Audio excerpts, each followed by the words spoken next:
خب بریم به برادر امیرحسین درخواست بدیم. چرا نمیادش؟ خواهد دیر میادش. چرا آخه؟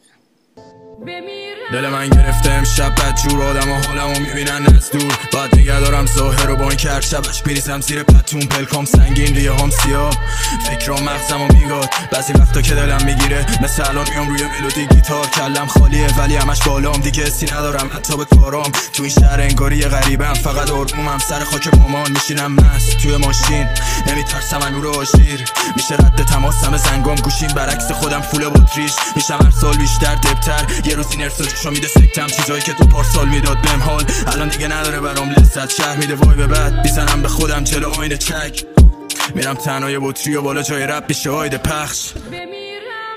واسه من این صحنه غروره، خوش اومدید به این جشن شکوه.